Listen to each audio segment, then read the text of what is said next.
Hello, everyone, and welcome. It is debate night for us in Missoula, as we will spend the next half hour or so asking questions of the two candidates who want to be Missoula's next mayor. Joining us tonight is incumbent John Engen and challenger Jacob Elder. We appreciate those of you watching tonight on Facebook through KPAX or the Missoula Current and our KPAX streaming app, and being engaged in the election process. I am Jill Valley with KPAX. I'll be moderating tonight. The candidates were already briefed on the rules. I'm also serving as the time police tonight, but the candidates do know they have a minute to answer their questions and 30 seconds to respond. At the end of the debate, they'll get 90 seconds to state their case why they should be elected. We've asked the candidates to respect the time limits as well. Joining me tonight is Missoula Current editor and veteran reporter Martin Kidston. We have a set of questions to ask the candidates, but we are allowing time at the end for a couple of Facebook questions, so put those in the comments and our producers will select some of them, time allowing. We had an earlier drawing to see which candidate gets the first question, and it's Mr. Elder. So I now turn it over to Martin to get us going tonight. Good evening, gentlemen. The first question goes to Mr. Elder. Do you believe that the taxpayers of Missoula should subsidize more affordable public housing? So I think that taxpayers should have a say how their money is spent. I believe in neighbors helping neighbors, which means neighbors taking it upon themselves to go out and volunteer at our nonprofits, but also donate their money if they can afford to do so. Now, if you create the regressiveness, you are inevitably gonna put some people, force people into homelessness, because if you're pinching dollars trying to pay your bills and your taxes go up, well, your income isn't going up simultaneously. So that means you are likely gonna be on the fences of becoming homeless. So we ought to think about the people that are going to be impacted by this, by ever increasing taxes. Again, this is all on record. The mayor has increased our taxes each year he's been in office, with the exception of the last couple of years. Although the mayor went on to create other revenue streams in terms of fees and what happened, fines and all those things. But we're out of crisis, Missoula. We're facing a rising crime rate. We're facing a homeless epidemic. We're facing. Okay, Mr. Elder, we're out of time. Sorry. Thank you. This will be a time for Mr. Engen to rebut. So my answer to the question is yes. I believe that we have an opportunity to subsidize affordable housing, and we do so. We do so a couple of ways. One is through land banking, that is purchasing land and making it available for reuse and redevelopment, either through partnership with the private sector, or in some cases selling excess land at market rate and plugging that money back into our affordable housing trust fund. We subsidize all sorts of things important in our community, including the single occupancy vehicle. So it makes nothing but sense that we collectively would make investment in housing for our community. All right. Thank you, Mr. Engen. We're out of time, but my next question is for you. And we're talking a lot about housing. My question is, how do you solve for the lack of affordable housing? And realistically, how many more homes or apartments do you think we need to build or to create to ease the problem we're facing right now? So we have a housing policy in place that that specifically calls out the number of units that we ought to be building and ought to be producing every year, and we're behind. And we're behind for a couple of reasons. The Great Recession threw us off, and the pandemic did not help, and an increase across the board in housing prices and material costs have also exacerbated the problem. But again, through those investments that we're making, both in terms of cash and in terms of process and code reform, we're in a position to have more affordable houses on the ground in Missoula, Montana than any other community over the course of the next 2 years. All right. Thank you, Mr. Elder. Right. So simply put, housing prices are really a function of supply and demand. And with all the ever increasing restrictions that the city put on builders and developers. So talking about the things we must do to create more housing supply, it just really isn't enough. Again, the mayors have 16 years to get this done. We need new leadership and immediate action and measurable results. So I will work with planning staff, again, city council, planning consultants, and members of the public to rewrite Missoula's some of the Missoula zoning code. One that I could think about is Title 20. And also to support the constructions of more housing of all types at all price points, while allowing for Okay. that review. We're out of time, Mr. Elder, but my next question is to you as well. And it's still, again, talking about housing. How would you approach solving for a very sparse rental market and the challenge of this increasing rent? Some rents are twice what my mortgage is. Plus, there's this cumbersome application process for those out there just trying to find a rental. And a lot of them can't come to work here because they can't find a place to live. Right. Again, those are all issues that people are facing daily. We're talking about. Again, we have to start acting, and old leadership, isn't going to make it happen. So I think TIF can and should play a bigger role in the equation of affordable housing than it historically has. So we can focus on this tool to benefit our entire community, rather than working as a corporate welfare for the wealthy few. So we will continue under my administration to be proactive and support and work with for-profits and nonprofits, affordable housing developers, invest CDBG funds, support local low-income housing tax credit projects, and offer meaningful density bonuses to permanently affordable housing projects. So if we don't take immediate action and demand measurable results, we risk losing the very fabric of our community, and that's Missoulians. So we need leadership. All right, thank you so much, Mr. Engen. Mr. Elder is describing most of the programs that I have in place at the city of Missoula today, programs that have been successful for a number of years. And again, programs that are producing more building permits in the first half of this calendar year than we produced the last two. And that is a function of subsidy. It is a function of working with those private partners and both for a nonprofit to get stuff built. Our approach is very practical. It takes time, but we're seeing the results on the ground. And had we just gotten started, we wouldn't be seeing the results that we're seeing today. Is that time, Jill? Yep, out of time. Thank you.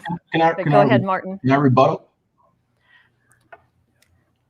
Jacob, sure. take a rebuttal. Mm-hmm. Okay. All right. Thank you. So the mayor is saying all these things. Again, I want to thank the mayor for his service to this community. I think you've done some things for our community that people will forever remember. But again, we have to focus on what has been done and what hasn't been done. We have 16 years to get this done. There are people out in the streets, sleeping out in the streets. And we're sitting here talking about we're now trying to put in policies or try to create plans that is going to work. It's not going to work. It hasn't worked. And that's why we are where we are. My leadership as your next mayor will take us to a new phase of our community's history. And that's where we start fresh. We focus on accountability. We focus on transparency. And we tell you how we're going to spend your money. But we have to get people off the streets. And what the mayor is trying to sell you hasn't worked and is never going to work. It's never. Okay, we're out of time with you, but because we let you rebut, Mayor, your response. Actually, we are getting people off of the street. We're getting them off of the street in a number of ways, ranging from tipping up a non-congregate shelter so that folks suffering from COVID wouldn't be sleeping on the street, or in group settings where they were spreading the virus. We're getting folks off the street in front of the Pavarello Center and getting them in winter shelter so they don't freeze on our streets during Missoula's cold winter. We're tipping up a temporary safe campground so that folks aren't sleeping on the street. And we're building more than 200 units of affordable housing, including 60 units for very low income, chronically homeless individuals in our community. So we actually are doing things. All right, thank you so much. Martin, you have the next question. First to you, Mr. Engen. We all know that the housing challenge is a multifaceted challenge with not a single solution, but could the city streamline the process to make the construction of housing more affordable and more timely? Absolutely. So we're going through our second round of reform really as we speak. Had a conversation with my team today about consultant collection for Uniform Development Code, which is the state-of-the-art process for managing development in sophisticated communities. We recognize that our rules and regulations are challenging, unpredictable. They don't satisfy the needs of developers, folks who build houses. They don't satisfy the needs of neighbors, folks who have lived here for a long time, and they certainly don't satisfy the needs of the folks who need to implement these regulations. So over the course of the next year, we'll begin that reform process, which follows on the heels of an earlier reform process that brought us to Title 20, which was a much better document than Title 19. So my career here has been about reform. Reform done well, however, takes time. It takes community input. It takes community buy-in. And when we don't have those things, we end up with a product that is unusable and contentious throughout the community. All right, thank you. Mr. Elder? Mr. Elder. Right. So again, I spoke about working with city planning staff, city council, planning consultants, and member of the public, again, to rewrite Missoula's zoning code. The mayor said he's already doing that, but well, little too late, sir. We have people that need to get into a permanent home, and so you're right. We're gonna allow for streamlined staff review and easy, predictable compliance for members of the building industry. And so those are the things we're going to bring in here. But we have to look at what we have. We're land banking. We're buying all these properties that we don't need and spending money on wisely. Well, let's rein. All right, thank you. We need to move on to the next question from Martin. Mr. Elder, you get the first question here. We all know that public funding has been used to subsidize public infrastructure, to build public infrastructure alongside private development. Some have called that corporate welfare, as you did earlier in debate. But would you direct tax increment to the development of affordable housing? And how would you do that without sacrificing the benefits that TIF could be used for to build to gain economic development? Right. So, well, firstly, we have to stop giving money to wealthy folks. And there's several examples of us using TIF dollars to accommodate wealthy folks. Now, we can use TIF dollars to, again, to fund schools, to fund a shelter, affordable housing in our community. So, again, I think TIF has been something that has worked in other places. And I think can work if you have a good leadership and better oversight. And so those are the things that we're going to bring to the table. We're going to bring in, again, transparency and good leadership to ensure that we are allocating money in the right places and keeping you informed. But I'm in support of using some TIF dollars to fund affordable housing. Would you support that, just to follow up, to support economic development? To use TIF to support economic development? Correct. That could be something that I would consider also. But my focus would be where we're getting people off the streets into housing, but we also are treating the underlying issues that cause them to get out on the streets, and funding our schools so the next generation of Missoulians can grow up and receive good education to move on to do better things in the community. Thank you. Mr. Engen, your turn. So we invest TIF pretty heavily today in affordable housing. And in fact, there's not an affordable housing project on the ground that's happened in a TIF district that wasn't supported by tax increment financing and the Missoula Redevelopment Agency. One of the ways that we have those resources to support those affordable housing projects is also by engaging in investment in public infrastructure that supports economic development. Projects like the Mercantile Hotel, for example, which is now paying a rate of taxes considerably higher than what it was paying as an empty building. And that excess increment goes into repaying the debt for the public infrastructure, and excess over time also goes to fund other activities, including affordable housing within that district. So TIF is a grand tool. It's one of the few that we have. And when we combine it with our other strategies, including land banking, We including. have time for that question right now, Mr. Thank Engen. you. Thank you. But my next question is to you. All right, so the property tax bills are out, and people are very wide-eyed. We were warned they were going to be high. Now, I know that's a legislative issue. That's the funding mechanism allowed by the state. But as mayor of the second biggest city in Montana, is there anything you'd be willing to lobby for on the state level to figure out a way to somehow lower this burden? Because it is painful and quite honestly driving people out of their homes. Their rents are up. Even, storage facility rents are going up because of this. My turn. Yep. Thank you. So we have rallied the state. We've offered the state a variety of options, including a stopgap measure that caps property taxes for certain individuals at the state level. This would be a legislative change. That went nowhere. Our advocacy for that local option sales tax, which again works remarkably well in smaller communities around the state, brings in new revenue and lowers property taxes, isn't on the table for the city of Missoula, nor for the other large cities in the state of Montana. So at some point, I believe the legislature will wise up. We will have tax reform, but in the meantime, we are left using the tools that we have and using them as wisely and appropriately as we can, finding that balance every year between the revenue that's coming in and the services that our residents demand. All right. Thank you, Mr. Elder. You're next for a rebuttal. Yeah. So often, again, we just heard the mayor trying to put all the blame here on the state as opposed to taking responsibility as a leader. Again, I think that's just disingenuous in a lot of ways because over the last 15 years, our taxes have increased each year, and each of those increases has been the mayor's recommendation, and the city council approved them.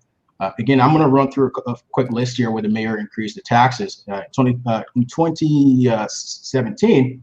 In 2007, he increased the taxes by 4.2%, and in 2008 about 4.82%, by 2011 3.5%. So the mayor gets the taxable value from the DOR from the state, and the mayor takes that number, increases the mill levies, and there goes your taxes. So the mayor has direct impact on it, and the reason that he's done so is for spending reasons. So I'm going to keep your taxes low. I'm going to keep it reasonable to where you're able to make a living and still pay your taxes. I think. Okay, thank you. Unfortunately, that was a complicated question, and you only had a small amount of time to answer that, and I appreciate that. I'm sorry, but we need to move on. But next question is to you, Mr. Elder. And, it's talking about basically, the spending, the cost of running the city obviously naturally increases every year as things get more expensive. If you were mayor, what would you cut to reduce the city's budget, or what might you do to hold steady to keep these taxes flat that could help people?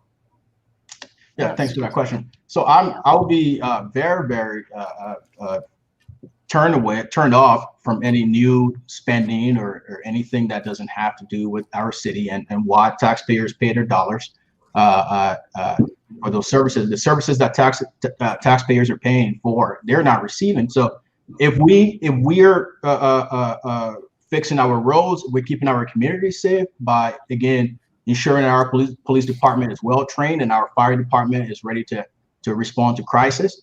Those are the things that I'm going to be focused on. When we can do that, then we'll think about other means or other ways of spending money. But look, I'm going to rein in spending. I'm going to keep spending growth consistent with the rate of economic growth, and that's to account for inflation and so that's what we haven't seen here over these years. We're spending like it's some free money that's given to us, and all we need to do is the pet projects the mayor is spending all this money on, all our money on. We'll cut those out of it, but we will also get in there and audit the different departments to see where people are spending unwisely, and we'll make necessary adjustments to move forward.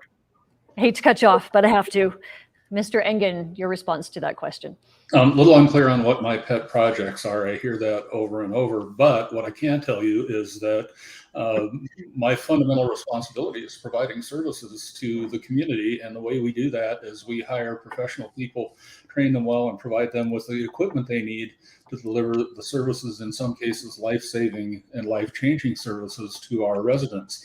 and the cost of delivering those services increases every year. So we are stuck with a choice. I either raise taxes based on a formula that reflects inflation, and that I believe that Missoulians can live with, based on the increased value of their homes, or we cut services. And I am not very interested in cutting services, because I believe the services that we provide are essential to the quality of life, and all of the services work together to make this a great, safe community for people to call home. Can I respond to that? Yep. So the mayor said he isn't sure what pet projects that I'm referring to. We don't have to look far. We think about the Sleepy Inn. That's been a complete failure. That whole motel was deemed unsafe for people to stay, and yet we went ahead and still spent on that thing, and we bought the hotel, and now we're trying to fix it up to get more people in there. The bridge down Reserve, that's another pet project. Buying a mountain, buying these rundown buildings in town to do what with, no one knows. Those are all pet projects. That's not what you spend. That's not what taxpayers is paying their money for. And there are laundry lists of things that mayor has spent on that he wouldn't have the courage to tell you that he spent your money on. And again, that's a breakdown in leadership, and that's why I'm running, to ensure that we have a new leader that will be transparent with you, that will spend your money wisely, and that would involve you in our business. Thank you, Mr. Elder. Mr. Engen, you can respond as well. Thank you. So that was largely a breakdown in fact. We purchased the Sleepy Inn for the sole purpose of providing non-congregate shelter. The Sleepy Inn was habitable when we purchased it. We made some improvements to accommodate folks who were suffering from COVID-19, who would otherwise have been out on the street. And over the course of having that facility open, we've kept people out of the hospital, and we've kept further folks from getting infected with the virus. And at the same time, we have once again banked a piece of property that pre-Delta, we believed we were going to be able to sell for market price or better than what we paid for it for redevelopment. That's still our intention at the end of the line here, but in the meantime, we've saved lives in the process. The bridge across Reserve Street serves about 400 people a day because we have a counter on it. And the community came to us to use open space bonds to purchase Marshall Mountain because it is a part of community values. And if you've spent some time here in Missoula, you recognize that it is indeed a community value and something that. Thank you. Martin. Thank you. Mr. Engen, this one is for you. We all know that our paycheck pays the bills, and according to the Bureau of Business and Economic Research at the University of Montana, wages in Missoula are slowly ticking up. But that aside, what, if anything, could local government do to create a stronger economy and create stronger wages? Starts with a couple of things, and that is the fundamental nature of the way a community is run. Is it safe? Is it clean? Does it have an adequate transportation system? Are the schools attractive and safe for kids? Is there a variety of employment? So municipal government sort of set the stage and create an environment for business growth and opportunity. We doubled out on that by founding the Missoula Economic Partnership, an organization designed to help local businesses grow and improve and expand in place, and also attract new businesses to be innovative, to support innovation. And so today there are more people working in Missoula County than have ever worked before. And those wages are going up as a function of the competition that's associated with high quality companies coming to Missoula and doing business. Thank you. Thank you, Mr. Elder. You know, it's not the government's role to create jobs for citizens. It's the government role to facilitate the process. And again, that's investing in our local businesses. Our local businesses are the backbone of our economy. I've said this time and time again. So one of the things that I'm going to do is this: I will work with our Chamber of Commerce, which the mayor doesn't have a good working relationship with, to ensure that we're bringing in businesses that are gonna help our community move forward in the future. but also bring in innovation that our younger generation can learn and be a part of. But our local businesses, again, they're the ones to be driving this thing forward. As mayor, I wouldn't have the authority to increase wages for anyone, but I will again provide tax incentives to businesses to ensure that they're encouraged to increase their wages. But currently, there's not a record number of Actually, people we're working. sorry, we got to interrupt People you are not ahead of working time at there. Hey, thank you. Mr. Elder, we'll start with you on this one. Another question on the economy. Do you support the private-public partnerships as a way to enhance development, not only residential, but also commercial? Yeah, I sure do. I sure support initiatives that are going to make our community better. And those are all things, again, that we have to get in there, start fresh, bring people together. Because I've talked to a lot of the people out there doing the work, and they don't have a good working relationship with the mayor. They want a fresh start. So I will work with all these initiatives to ensure that the work that they're doing can benefit our economy. But again, we're at a place where people are homeless. We're at a place where we have a rising crime rate. We're at a place where property taxes, your property tax bill is going to come out on the 31st, at the latest on the 31st of this month. Open them and see what I'm talking about. Your tax is going to go out the roof. Those are the things that we should be talking about, and some of those questions are not being asked tonight. So we're at a crossroads, Missoula. We're at a place where you've seen what's been done for all these years, and we're at this point in time. Our living condition has not improved. It's gotten worse. The government has grown. The city budget has blown up, and again, you have to watch your back walking down walking around your neighborhood. These are the issues that we should be talking about, because these are the issues that are facing Missoulians, that keep me up at night, that I'm running to ensure that we can put a stop to and move in a new direction. All right, thank you. Mr. Engen. Mr. Engen. So let's take category A crimes, for example. These are the crimes that we report to the federal government. That goes into the large federal database that creates crime statistics. So for calendar year 2020, those Class A crimes have been reduced by about 300 year over year, and we are tracking to reduce them another 400, though we don't have full year data for 2021. So this notion that crime is somehow out of control and rampant does not seem to square with the facts, and that's a problem for me. We work directly with the police chief and the police department. We're engaged in our strategic plan right now to address what I think are the most important of those category A crimes. Those are aggravated assaults. Sorry, Gil. Yeah, no, you're doing good. I hate being the time cop. It's the worst. Okay. Can I respond to that? Okay. I would challenge the mayor to post those statistics for others to see. Look, again, we're saying all these things. I'm not making this up. You read the newspaper. Just last week, we had homicide. We had people are stabbing each other. People are shooting each other. These things are happening in our local town. This is not a story that I'm telling. The mayor isn't going to sit here and tell you that these things are happening, and he has no incentives to do so. So again, it's about what has been done and what can be done. And we're in a place where Missoula, we have to vote wisely. The mayor is going to tell you a lot of things on here that's going to sound sweet and perhaps charming, but that just isn't the case. We've done the work. We've seen what's happening in the city, and most people don't have the opportunity to learn about the doings of the city government, and we have. And I'm telling you that we're at a place where we need new leadership. We have a breakdown in leadership. Mr. Engen, you can respond to that as we continue this conversation.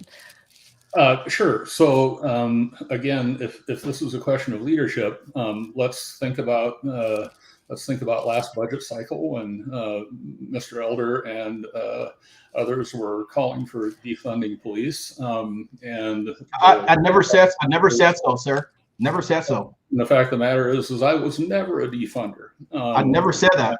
I have been supporting police for 16 years for all sorts of good reasons. One is I think we have a trusted police force in this community, and we have the opportunity to improve that police force and improve our response.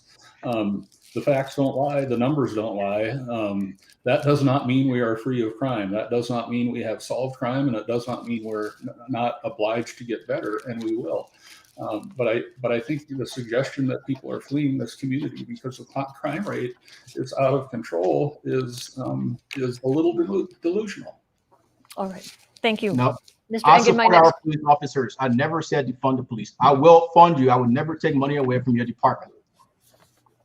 All right, thank you. My next question is to Mr. Engen. You know, how do you feel about how people sometimes feel city government, the city council, even you, make some decisions without a lot of public input? And we touched on the purchase of Sleepy Inn in an earlier question, but there's the perception that maybe money is being spent, large amounts, and decisions are being made without, you know, full public input. It's that matter of transparency.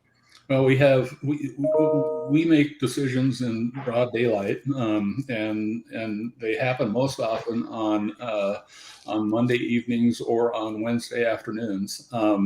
And we work really diligently to provide as much information about those projects as we can on our Engage Missoula page. That page is filled with information and facts, but most of what we hear on Monday evenings at public hearings is either anecdote or in some cases fear. I can tell you that after 16 years, I still listen to what people say at public hearings, and I have the ability to change my mind based on some of what I hear at those public hearings. But in some cases, I have more facts, or the city council has more facts, and we have an imperative to move forward, to do things that are sometimes unpopular, but are necessary for the community good over the long haul. All right, thank you. Mr. Elder. Yeah, again, that couldn't be further from the truth. There are things, the mayor's right, there are things that the public has been a part of, but largely there are many things that the public has not been a part of. Again, one example is this. The argument isn't about owning mountain water. We own mountain water. That's wonderful. That's not the argument. But the mayor said he's been transparent with you. It's just not the case. When the mayor first came out, when he wanted to acquire mountain water, he said, we're gonna pay about $400,000 in attorney fees. When it was all said and done, we ended up paying over $10 million. The mayor never once came back to you and asked if you are willing, or if you're okay with increasing the attorney fees. He just went ahead and did so without your consent. So there are things that the mayor, the city is doing that you don't hear about, and then all of a sudden it's like, well, here it is. Agree with it. All right, Again, thank you. We need to move on. I appreciate those are your the answer. practices we're here to stop. Okay. My next question is for Mr. Elder. Do you support the acquisition of the federal building on Broadway to house city and county governments? So we're buying things left and right. Again, I think that acquiring the federal building is not the most pressing thing in our town. It's just not. Those are the things that we shouldn't be focusing on or asking questions about. We should be focusing on how we're going to get people off the streets and into homes. We should be focusing on how we're going to get people to treatment, to treat their underlying issues that are causing them to become homeless. We should be focusing on how we're going to keep taxes lower to ensure that working class Missoulians, single mother, retirees can pay their taxes and still be able to live here in comfort. Those are the things that we should be focusing on. We shouldn't have to worry about, again, walking down the sidewalk and getting stabbed, or somebody shooting you, or those things happen. Those are facts that are happening here. But we're asking questions about a federal building accusation. Those are not, that is not the most pressing thing in Missoula.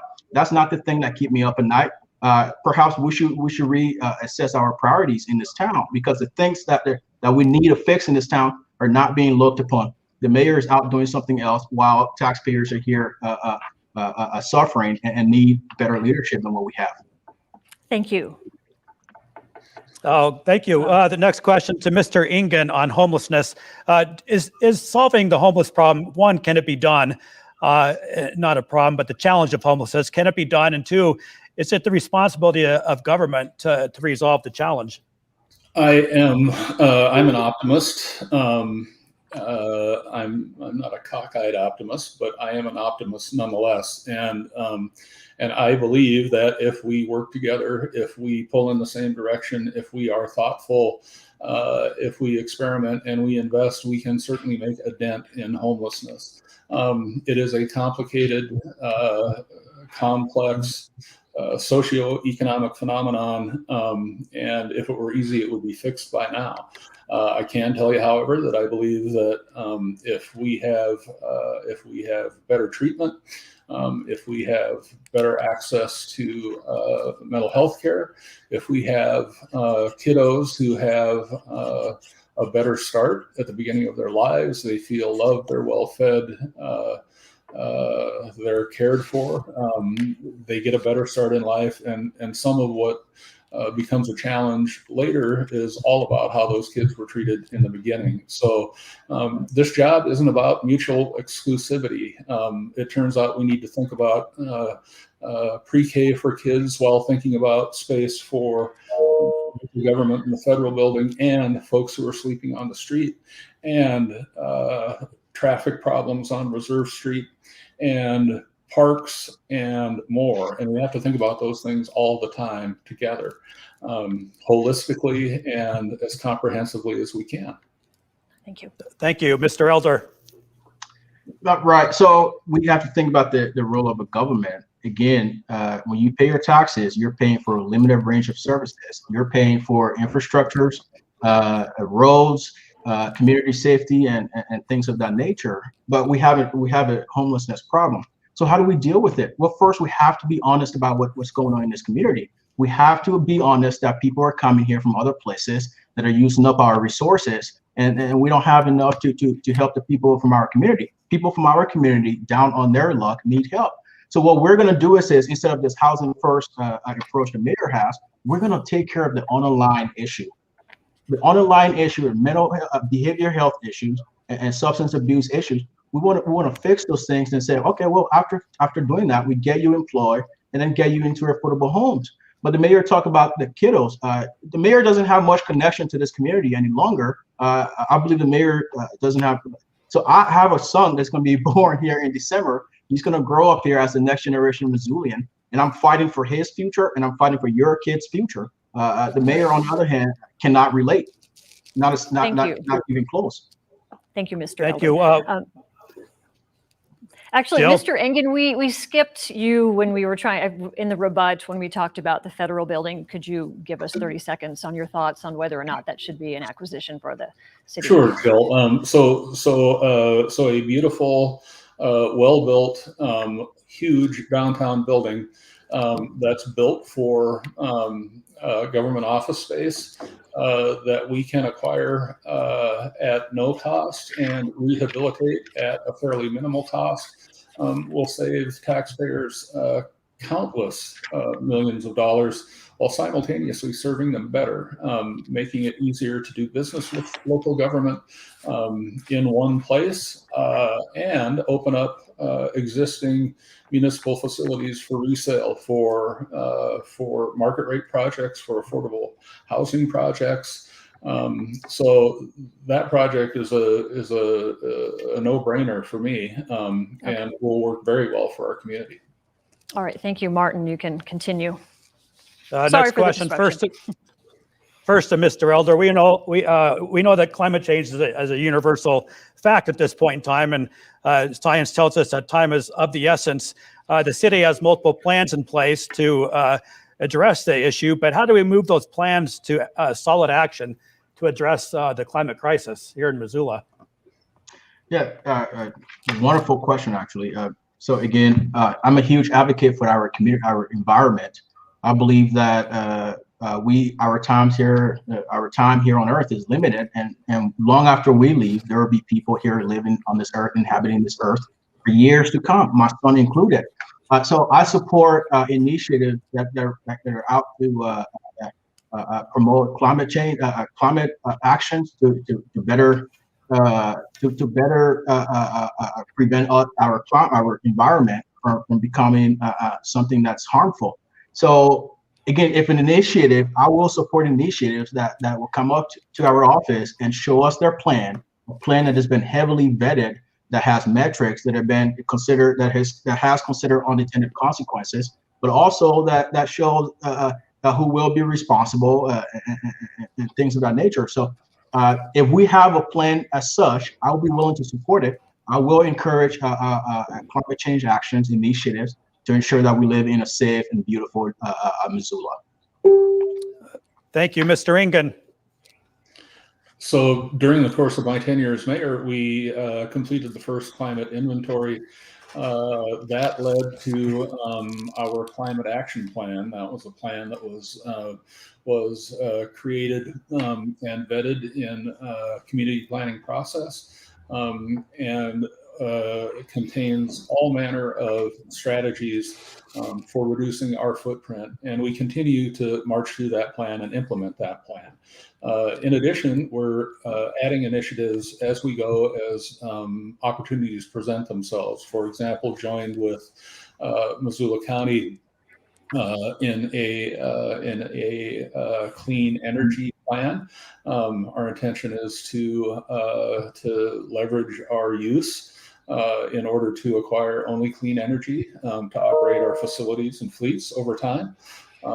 We're making incredible investments in both our water system and our wastewater systems to save energy and reduce our carbon footprint. And I'm running out of time. Okay. You are, but thank you very much. All right, so now we're to the portion where we have a couple of questions. Even though this was a half-hour debate, we're now way past that. This is a Facebook question from Liz Maines. I'm going to ask it first to Mr. Elder. Do you support a resort tax in Missoula as other cities have implemented? Again, I think that we have to think about our economy and think about the place in which we live. We have a small community, which is what's beautiful, what makes Missoula Missoula. And oftentimes when we start thinking about all these other taxes that we can implement, the people that are going to suffer are, again, the folks that are pinching their dollars. It's the single mother, it's the elderly, are those folks. So one of the things that we talked about was to implement this gas tax. Well, we don't have many people traveling to Missoula throughout the year. It's cold out here year round. So the taxes that we're thinking of implementing, again, just going to burden our indigent community members and drive more people into homelessness. So if the state is willing to implement a resort tax, I'll be in favor of it. Until then, as mayor, I'll ask Missoulan, I'll ask the people if that's something they want to look into. If they're okay with it, then perhaps we'll go ahead and do so. But let's work with what we have. We have these property taxes that are just out the roof. Your property tax bill, again, is going to come out at the latest October 31st. Take a look at that bill and then think about how you're going to vote in this election. These are the things that are driving our community sideways. Thank you. All right, Mr. Engen, your response to that. Yes, I would support a resort tax in Missoula. They work in every other community in the state. And at the end of the day, they rebate property tax payers while improving infrastructure. We have so many visitors to our community who don't contribute the way they should to support the amenities that they enjoy. And I will tell you that property taxpayers could use the relief all day long. All right, thank you. We have one more Facebook question, and this comes to us from Dale Doherty. He would like the candidates to define affordable, actual affordable when it comes to housing. What does that mean? What does it look like? And I'll start with Mr. Engen. Well, I had a very clever resident once tell me in a forum that every house is affordable as long as you can afford it. For our purposes, we look at area median income, and house is affordable to you if you're not burdened beyond about 30% of your take-home pay for that home. In Missoula, Montana today, there are a lot of folks who are below that line.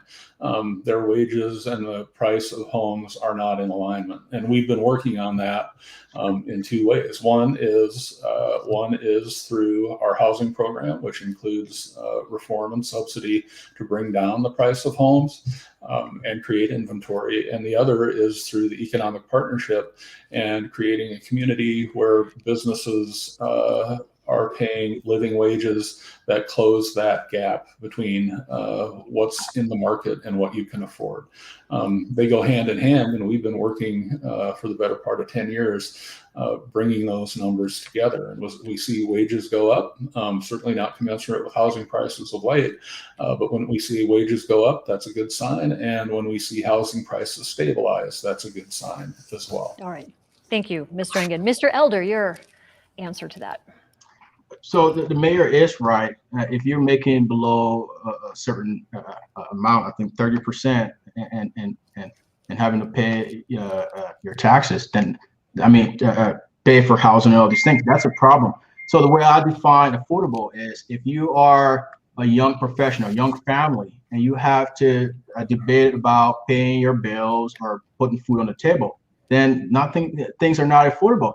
If you have to debate living in a one-bedroom shack with, say, 3 or more kids, that's not affordable. If you have to wake up and say, I can't afford childcare today because I have to work 2-3 jobs and go to school, that's not affordable. These are all the things that are happening here. Again, the mayor said wages have went up. That's no credit to the mayor at all. That's credit to the business community, and also the living condition again has not improved since 2007 when the mayor took office. It's gotten worse. Okay. So affordable is we live here. We're actually out of time, Mr. Elder, but it actually works out okay because it's time now for the candidates to present their closing arguments. And we're actually going to start with you, Mr. Elder. You have 90 seconds to state your case why you think you'd be the best mayor for Missoula. Yeah, Missoula, look, I may be an unorthodox candidate that you've ever seen in this race, but I can assure you that I'm running to serve your needs, irrespective of your race, gender, sex, political ideologies, and what have you.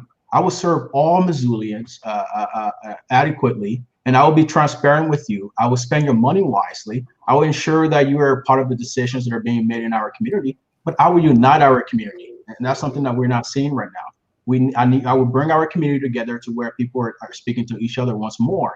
And we will put an end to this rising crime rate in our community. We'll put an end to the ever increasing taxes. I will cut the mills to ensure that your taxes are reasonable. I will also send folks out in the community and have community outreach to where they can get your response and take that back to our office so we can implement it into our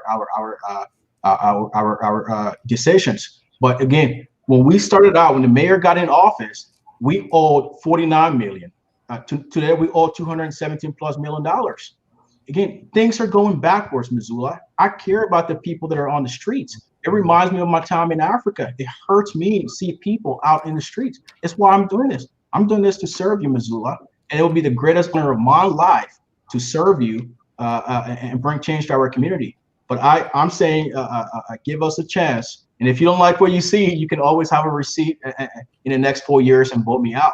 But I'm here. I'm an agent of change, and I'm here to bring change to Missoula and ensure that you can live here, that you feel safe here, that you can be a part of local government, and also that you have opportunities to go after your dreams, whether it be the American dream or whatever you want to go after. We will create opportunities for you to prosper. I care about you, and I care about this community. So thank you, Missoula. Vote wisely. Right. Thank you, Mr. Elder. Mr. Engen, you now have 90 seconds to state your case. Thank you, and thanks for the opportunity this evening. So you have still not heard a single specific thing that my opponent would do in terms of policy or practice to change any of the things that he suggests need changing in our community. I acknowledge that we need change in our community and have been an agent of change for 16 years and would like to continue to be that agent. I'm the best candidate to lead the city of Missoula as we face and overcome the critical issues that residents are telling us mean the most to them. Housing, homelessness, and maintaining a unique quality of life in our community. I've been working collaboratively with this community, the business community, residents, developers, to increase housing stock, particularly for working families and young people. I hired the city's first housing director I've guided the creation of our housing policy and established the first municipal affordable housing trust fund. Those are all tangible things that are addressing community problems today. Because I helped initiate our plan to end homelessness, today's crisis has been tempered. It would be much worse but for our planning and but for our coordinated entry system that's helped hundreds of unhoused Missoulians find stable homes. Through our community investments, we're building 50 apartments to house chronically homeless people, as well as hundreds of units to support families who want to live, work, and play in our community. And because I build budgets based on community values, Missoula is a place with great parks, open spaces, clean air, and water. We're served by well-trained first responders and professionals in all municipal fields. I have the experience, the energy, the humility, and the temperament to lead this place we love for another 4 years. All right. Thank you very much. In fact, Mr. Engen, Mr. Elder, we really appreciate you joining us here and your willingness to step up and help make a difference in this community. In fact, this time next week, we'll have a good idea of how this election will shape up. For those of you watching, remember to mail in those ballots or check with the elections office to make sure your ballot counts and you get it in on time. You can also watch this debate on demand on our KPAX streaming app if you'd like to watch it again. And for all of us here at KPAX, we really appreciate you watching. Good night, and don't forget to vote. Thank you all. Thank you, Missoula. Thank you.